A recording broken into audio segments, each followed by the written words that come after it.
What's up, guys? It's Mikey124. I'm back again today. I posted that gameplay earlier, that Moab from that cool black kid, and I briefly mentioned that I wanted to talk about my girlfriend, and I was going to go see my girlfriend, going to go see my mom, and yeah, my day actually ended up going pretty awesome. It is now 11:09. I don't think that this video will be up on Saturday, so I've officially failed Wings' challenge of posting 2 videos a day. Even though I'm making 2 videos in one day, this video is going to be technically on Sunday, so maybe I'll post 2 more tomorrow, so we'll have 3 on Sunday, and I don't know. Wings realistically is probably never going to see this video. He's probably never going to see my channel or whatever, even though I'm tagging him in every single one of these, and every single like that goes out, he's getting tweeted. But whatever. I wanted to do something cool, do something special. This is my 250th video right here. I did privatize and delete a whole bunch of videos over the time. Realistically, I'm closer to like maybe 300 videos, but I kind of wanted to make it like a landmark or a special occasion video. And while the gameplay is not that special, it is a high-scoring gameplay. I think I score like 50 kills or something. But with the commentary and the way that I'm going to present this video, I feel like it's special just because it's the way that I have known to do it for the longest time. I have pretty much based my channel off of just talking about things that I like, things that I'm comfortable about, and I have been kind of flirting with the idea that I'm going to tell you guys about my girlfriend, and yeah, just go into that story and how we met and where we're at now, and yeah, the long road ahead. And even I've been kind of teasing about an idea of a dual commentary with Erica, but she is looking at me now like she's probably never going to do it. But one day, maybe, probably not within this Wings of Redemption challenge. But anyways, yeah, I guess here goes. So I met my girlfriend in 5th grade. I was 10 years old at the time. I moved around a lot when I was a kid, and yeah, my dad got a job as an engineer for, I think it was Bell Labs at the time. It ended up being AT&T. Nowadays it's AT&T. And then after that he moved to EDS, a couple other corporations in Florida. So I moved from, I was born in Chicago, and then we moved to Florida when I was like 5 or so. And then we moved from Florida to Kansas, so I spent 4th grade in Kansas, and then finally I moved back here to Illinois, which is where I have been, my family has been for the past like 15 years. But yeah, anyways, the school that I went to, Steeple Run, was yeah, it was just an average school, I guess. I was kind of over the whole notion of making friends, though. I was a pretty social kid, I guess, when I was that young, but I had a decent amount of friends. Like leaving Florida, like when I left Florida, it was definitely like a hard thing to do. I knew I was gonna miss my friends. Look at this play right here, and yeah, I kind of went through that whole process again the next year in Kansas, and I made a whole bunch of new friends, and then only to have to move again. So I didn't know the exact future of what my job or my dad's job status would be, so I didn't know how long we would be staying here in Illinois and whatnot. So I tried my best to like try and not get comfortable right away, or try and like I don't know, just be off on my own. And it just so happened that our teacher, Mr. Laughlin, put Erica in the seat right next to me on the very first day, which was cool because, I mean, yeah, at 10 years old, you're not really at the stage that, like, you think girls have cooties, but at the same time, you're not in the stage where, like, you're trying to, like, hop on every single girl that you see. You're definitely starting to, like, get interested in girls, and Erica was just cool. She was really nice. I didn't really like see her as like a crush right off the bat, but yeah, she was really cool. She I remember how big of dorks we were, babe. We traded our rings back and forth. But yeah, anyways, we pretty much remained good friends like for a while. We went to different junior highs though, so I kind of did have to go through like the whole losing my friends over again type thing.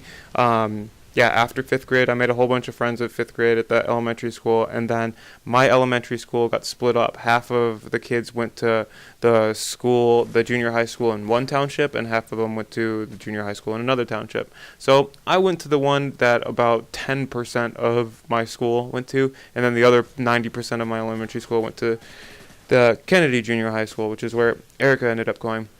So I stayed in contact with her. This was, I feel like this was like maybe 1998 or so, and this was right when the internet was starting to get big. So AOL Instant Messenger had just come out. AOL had just come out. Everybody had America Online. And that is the way. If you were getting on the internet, you were using America Online. So I made my little screen name or whatever. I can't even remember what it was. Um, but Erica had hers, and we started chatting again. We'd keep in touch like this pretty much over the next couple years, and I think I didn't see you. I didn't see Erica for about a year or so after fifth grade, and then our elementary school would have these little social get-togethers that they would like to call the ice cream social, and yeah, you just go there and. It'd just be like a after-school event that like friends and family and everybody would go to. So I saw Erica there when I would think I was in like seventh grade or something, and this is when, yeah, our younger siblings were going. That's right, and yeah, so yeah, I saw Erica there. I think we were in seventh grade, and this is definitely the time when like you're starting to notice girls, and like it's beyond just like noticing girls, and it's starting to lean into the time that you want to get on top of a girl. But I thought I thought that Erica was gorgeous. I thought I didn't know what had happened to her. I had remembered her as just like this cute, like cool girl who would like laugh and joke with me, and who took karate and would try and kick my butt all the time. And then yeah, come seventh grade, I saw her and I was like, wow, like Erica grew up. She got really pretty, and it was pretty much from then on that I always had a crush on Erica. Like every time we would go like long periods of times where we're like, I would think we would be like kind of like crushing on each other, but realistically, like I'm probably just blowing smoke up on my own butt. Like she probably didn't like me at all. But we would talk a lot, and she would yeah, like we would just like never see each other though. We went to different junior highs, as I mentioned, and then finally, when we ended up at the same high school, by this time, we still talked a lot, and this is definitely the time that I had like the biggest crush on her ever, and and until like now, obviously, but stop laughing at me, but yeah, I lost my train of thought now, but oh yes, thank you, my dear. Thank you, Erica. This dual commentary will happen eventually because, as you can see, we're a pretty good team, and she helps. But, but yeah, I think she's just a little audio shy.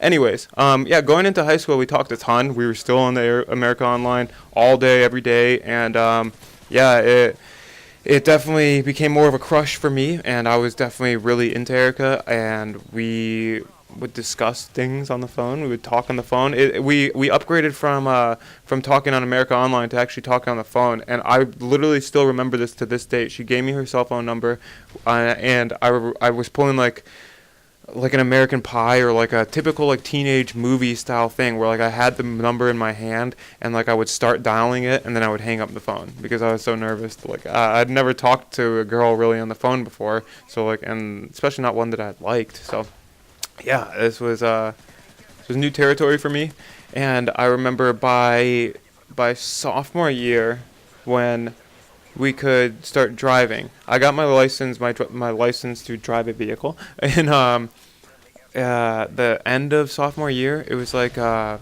it was late, but I had been crushing on Erica pretty much all year long. We had a couple like get-togethers where like that was the year that we cuddled in Metrics basement, and that was also, I think we may have kissed. I can't remember.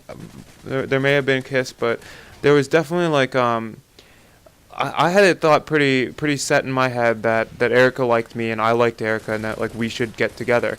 And I just got left behind in the friend zone though. I played it too cool, and Erica was starting to tell me about like other boys that she liked and how this boy wanted to take her out. And yeah, as her friend, like I was happy for her because I wanted her to be happy, but obviously it hurt, it stung. Like I wanted to be the one that was going out with Erica. Erica was the one that I wanted, and I moved on very quickly.